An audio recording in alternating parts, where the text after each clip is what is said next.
வணக்கம் செல்லக்குட்டீஸ். நம்ம இகரம் தமிழ் வகுப்புல இருக்கோம்.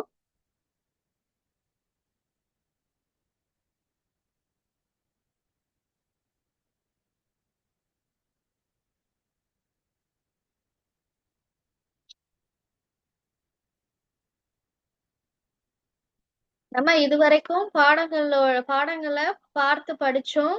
அடுத்தது பொருள் அறிவோம், அது படிச்சோம்.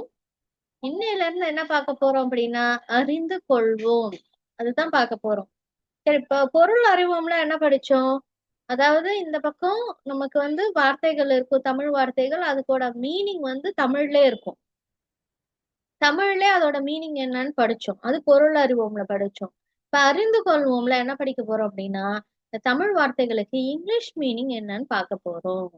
இது உங்களுக்கு ரொம்ப ஈஸியா இருக்கும் இந்த அசைன்மெண்ட்ஸ்.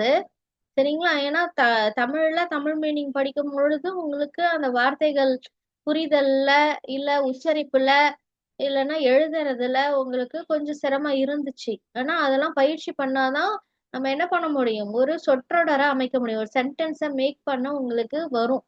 அந்த ரா எந்த ரா வரும், ல எந்த ல வரும், அதெல்லாம் நீங்க பிராக்டிஸ்ல தான் பழக முடியும்.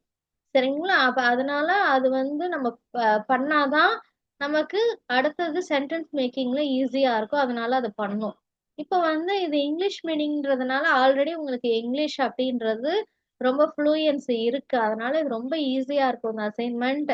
எப்பயும் போல ஆன்ட்டி 3 to 4 ஸ்லைடு கொடுத்துருக்கேன்.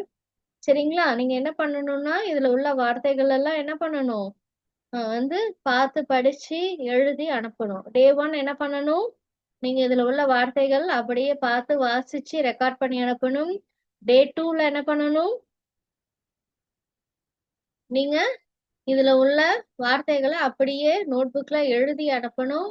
அடுத்தது டே 3ல என்ன பண்ணணும், இதுல உள்ள வார்த்தைகள் ஓரல் டிக்டேஷன் டெஸ்ட்.